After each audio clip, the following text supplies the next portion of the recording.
सामग्रीतील माहितीची तुलना करण्यासाठी जोड स्तंभालेख, विभाजित स्तंभालेख यांचा उपयोग होतो हे आपण अभ्यासलंय, बरोबर?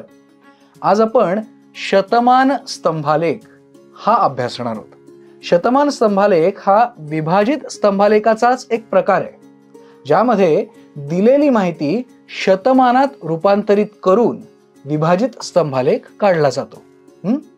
दोन किंवा दोनपेक्षा अधिक बाबींची माहिती विभाजित किंवा शतमान स्तंभालेखाने दाखवता येते. ठीक आहे, आता यासाठी आपण एक उदाहरण पाहूया. सुरुवातीला ही सारणी पहा. या सारणीमध्ये एका शाळेतल्या इयत्ता 9वीच्या प्रत्येक तुकडीतल्या मुलांची आणि मुलींची संख्या दिली आहे. तर आता शतमान स्तंभालेख काढण्यासाठी माहितीचं शतमान आधी काढूया. आता शतमान काढताना आपण एक सारणी तयार करूया. तुकडी, मुलांची संख्या, मुलींची संख्या आणि एकूण विद्यार्थी संख्येच्या प्रमाणात मुलींच्या संख्येचं शतमान. रायगड तुकडीत मुलींची संख्या 26 आहे आणि एकूण विद्यार्थी आहेत 24 अधिक 26 बरोबर 50. म्हणून मुलींच्या संख्येचं शतमान काढताना आपण तुकडीतील मुलींची संख्या भागिले तुकडीतील एकूण विद्यार्थी संख्या गुणिले 100 असं गणित करणार आहोत. त्यामुळे आता रायगड तुकडीमध्ये मुलांची संख्या 24, मुलींची संख्या आहे 26. त्यामुळे शतमान काढताना 26 भागिले एकूण 50 गुणिले 100 बरोबर 52%. तर असं शतमान आपल्याला मिळालंय. समजलंय?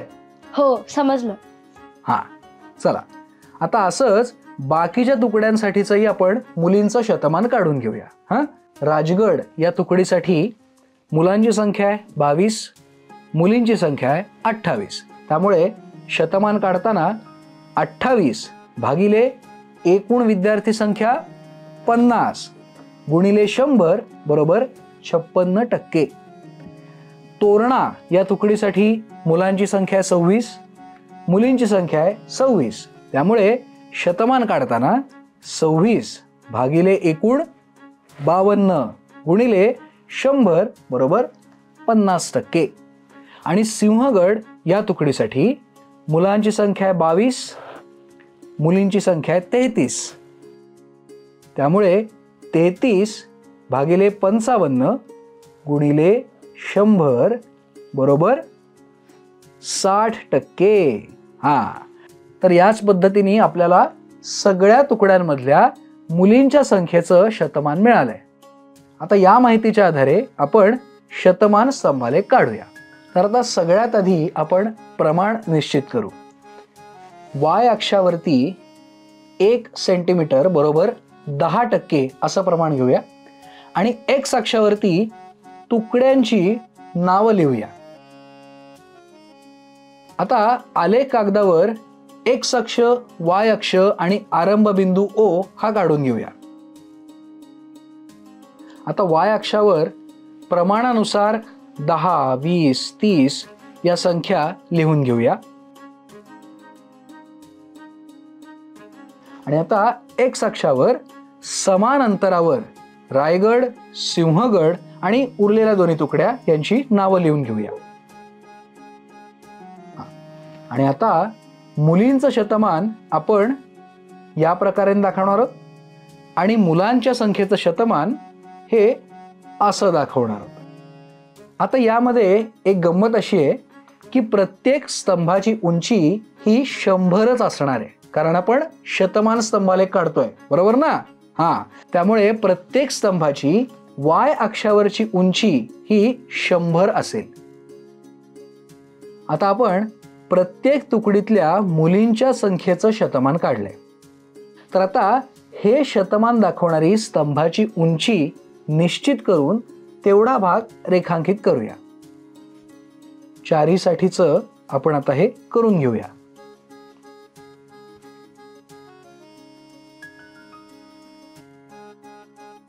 आता स्तंभाचा उरलेला भाग हा मुलांच्या संख्येचं शतमान दाखवतोय.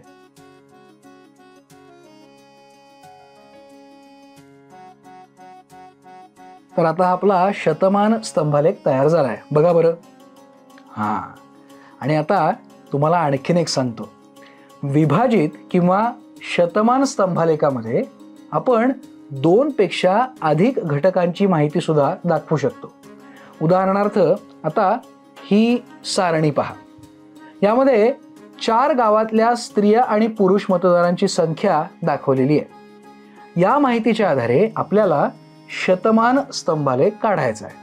तर आता इथे या सारणीत दिलेल्या माहितीनुसार तुम्ही दोघीही प्रत्येक गावातल्या एकूण मतदार संख्येच्या प्रमाणामध्ये स्त्री मतदारांच्या संख्येचं शतमान काढू शकाल? मगाशी आपण केलंय. हो चालेल. हां, चला काढा बरं. गावाचे नाव रामपूर. स्त्री मतदारांची संख्या 4800. पुरुष मतदारांची संख्या 5200. एकूण मतदार संख्येच्या प्रमाणात स्त्री मतदारांच्या संख्येचे शतमान 4800 छेद 10,000 गुणिले 100 बरोबर 48%.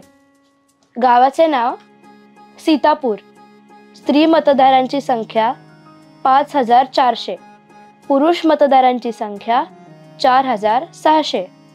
एकूण मतदारांच्या संख्येच्या प्रमाणात स्त्री मतदारांच्या संख्येचे शतमान 5400 छेद 10,000 गुणिले 100 बरोबर 54%. गावाचे नाव लक्ष्मणपूर. स्त्री मतदारांची संख्या 5400.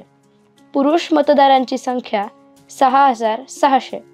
एकूण मतदार संख्येच्या प्रमाणात स्त्री मतदारांच्या संख्येचे शतमान 5400 छेद 12,000 गुणिले 100 बरोबर 45%. गावाचे नाव भरतपूर. स्त्री मतदारांची संख्या 6500. पुरुष मतदारांची संख्या 6000. एकूण मतदार संख्येच्या प्रमाणात स्त्री मतदारांच्या संख्येचे शतमान 6500 छेद 12500 गुणिले 100 बरोबर 52%.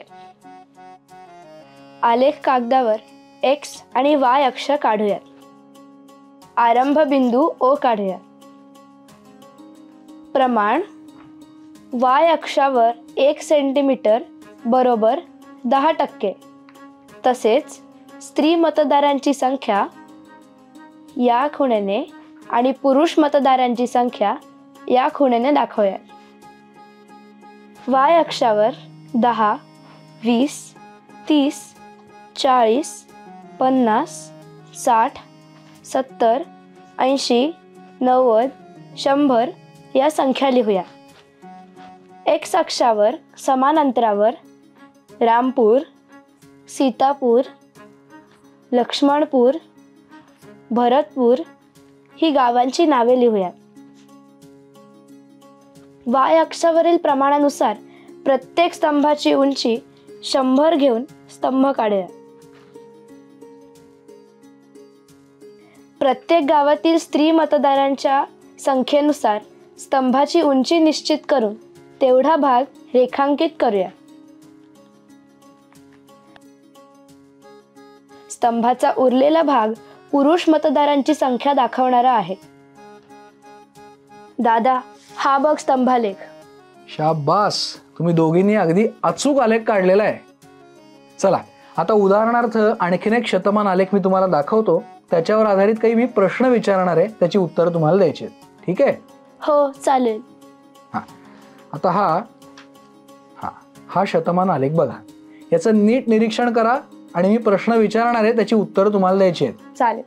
मी पहिला प्रश्न तुला विचारतो. कोणत्या रक्तगटाच्या विद्यार्थ्यांची संख्या इथे सर्वाधिक दिसतेय सांग बरं? O रक्तगटाच्या विद्यार्थ्यांची संख्या सर्वात जास्ती आहे. शाबास. आता तू सांग मला. हे बघ, इथे गोदावरी तुकडीमध्ये O या रक्तगटाचे 23 विद्यार्थी दिसत आहेत. तर या तुकडीत एकूण किती विद्यार्थी आहेत? गोदावरी तुकडीत 46% विद्यार्थी O रक्तगटाचे आहेत. एकूण विद्यार्थी संख्या X मानू.